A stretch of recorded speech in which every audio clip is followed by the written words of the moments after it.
Hello everyone, मेरा नाम है Tasavvur Ijaz and welcome to 64 video of 3D animation course by 3DX mentor. Last video में मैंने आपको पियानो के 3D मॉडल की लाइटिंग करके पियानो के 3D मॉडल की इमेज को रेंडर करना सिखाया था और मेनली आपको यही सिखाया था कि कैसे ब्लेंडर में हम HDRI और ब्लेंडर की लाइट्स के मिक्सचर को यूज़ करते हैं। आज की इस वीडियो में मैं आपको पासे पार्ट आउट के बारे में बताऊंगा और साथ ही साथ कोन आइसक्रीम की लाइटिंग करके हम कोन आइसक्रीम की बेहतरीन सी इमेज भी रेंडर करेंगे। सबसे पहले तो कोन आइसक्रीम वाली ब्लेंड फाइल ओपन कर ली और अब यहाँ क्लिक करके रेंडर मोड में आ गया। तो देखो मेरे 3D व्यू पोर्ट में अंधेरा हो गया। अब HDRI लाइटिंग सेटअप को सेट करने के लिए यहाँ से शेडिंग पर क्लिक करके मैं शेडिंग वर्क स्पेस में आ गया और यहाँ क्लिक करके रेंडर मोड में आ गया। अब यहाँ से एडिटर टाइप में जाके वर्ल्ड पर क्लिक किया और यहाँ से बैकग्राउंड नोड पर क्लिक करके कंट्रोल T दबा दिया। अब यहाँ से ओपन पर क्लिक करके यहाँ से डाउनलोड्स में जाके लिटिल पेरिस वाली HDRI को लोकेट करके सिलेक्ट करके इसे ब्लेंडर में ओपन कर लिया। आप इस HDRI को डिस्क्रिप्शन में दिए गए लिंक से डाउनलोड भी कर सकते हो।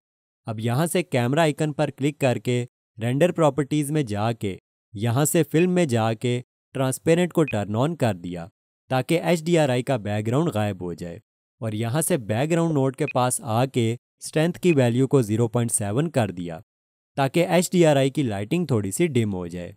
अब यहाँ से लेआउट पर क्लिक करके लेआउट वर्कस्पेस में आ गया और नमपैड 7 दबा के टॉप ऑर्थोग्राफिक व्यू में आ गया और 3D व्यू पोर्ट में इतना जूम आउट कर लिया। अब ऐड में जाके मैश में जाके एक प्लेन ऐड किया और S दबा के इसे इतना स्केल कर लिया। आफ्टर दिस टैब दबा के प्लेन के एडिट मोड में आया और 3D व्यू पोर्ट में साइड पर क्लिक किया ताकि सब कुछ डीसेलेक्ट हो जाए। अब कीबोर्ड से 2 बटन दबा के एज सेलेक्ट मोड में आया और इस पीछे वाली एज को सिलेक्ट कर लिया। आफ्टर दिस नमपैड 3 दबा के साइड ऑर्थोग्राफिक व्यू में आया और E दबा के इस एज को ऊपर की जानिब ऐसे एक्सट्रूड कर लिया। अब 3D व्यू पोर्ट में साइड पर क्लिक किया ताकि सब कुछ डीसेलेक्ट हो जाए और 3D व्यू पोर्ट में इतना रोटेट करके इस एज को सिलेक्ट कर लिया। इस एज को सिलेक्ट करने के बाद कंट्रोल B दबा के इसे इतना बेवल किया और माउस व्हील को आगे की तरफ घुमा के सेगमेंट्स को इंक्रीज करके इसे ऐसी राउंड शेप दे दी और लेफ्ट क्लिक करके एक्शन कंफर्म कर दिया।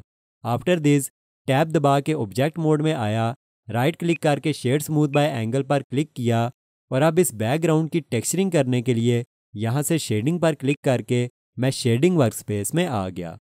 यहाँ से एडिटर टाइप में जाके ऑब्जेक्ट को सिलेक्ट किया और यहाँ से इस बैकग्राउंड को सिलेक्ट करके यहाँ से न्यू पर क्लिक करके ऐड में जाके टेक्सचर में जाके इमेज टेक्सचर नोड ऐड कर लिया और अब इस इमेज टेक्सचर नोड की कलर वाली सॉकेट को BSDF की बेस कलर वाली सॉकेट के साथ अटैच कर दिया।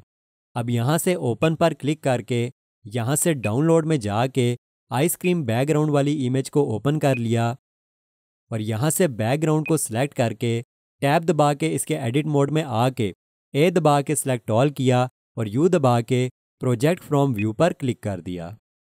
अब यहाँ से इस विंडो को थोड़ा बड़ा किया और एडिटर टाइप में जाके UV एडिटर सिलेक्ट कर लिया और अब स्क्रॉल डाउन करके UV एडिटर में अपनी मर्जी से जूम सेट कर लिया।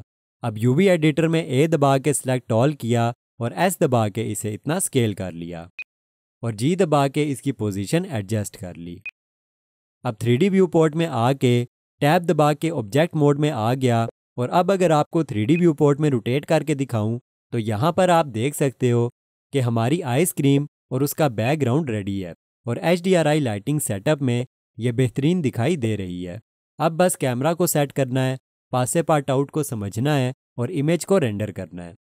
इसलिए यहाँ से लेआउट पर क्लिक करके मैं लेआउट वर्कस्पेस में आ गया और माउस कर्सर को यहाँ ला के जैसे ही माउस कर्सर ऐसी शेप में कन्वर्ट हुआ तो लेफ्ट क्लिक दबा के रखा और माउस को यहाँ मूव करके 3D व्यू पोर्ट को 2 हिस्सों में डिवाइड कर लिया।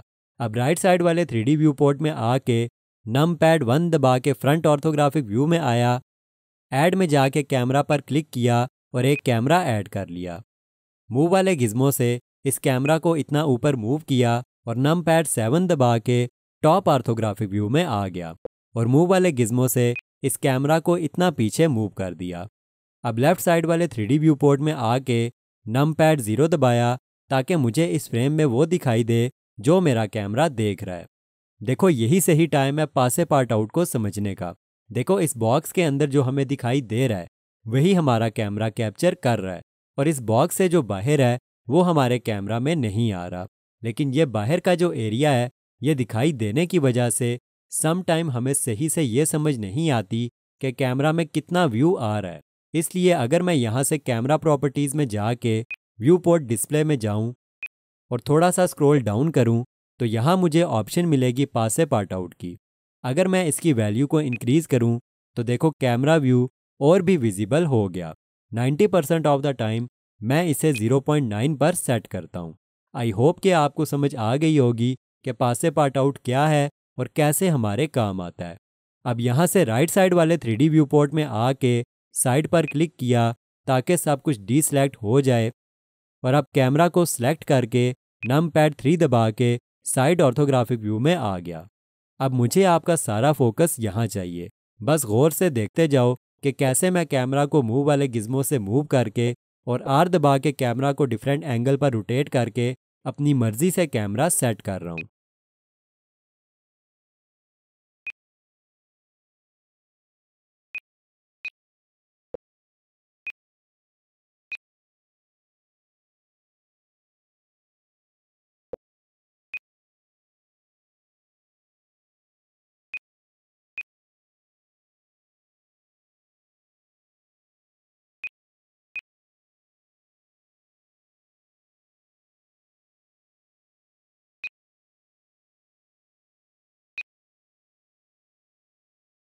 फाइनली कैमरा को सेट करने के बाद अगर आपका बैकग्राउंड छोटा हो जाए तो आप इसे एस दबा के एक्स दबा के स्केल करके एडजस्ट कर सकते हो। अब हमने इसकी इमेज को रेंडर करना है। उसके लिए यहाँ से रेंडर में जाके मैंने रेंडर इमेज वाली ऑप्शन पर क्लिक किया तो देखो मेरी इमेज रेंडर हो गई।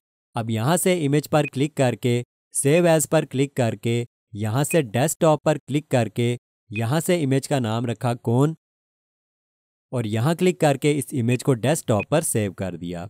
आफ्टर दिस यहाँ से रेंडर इमेज वाली विंडो को क्लोज किया और ब्लेंडर को मिनिमाइज करके इस इमेज को ओपन कर लिया।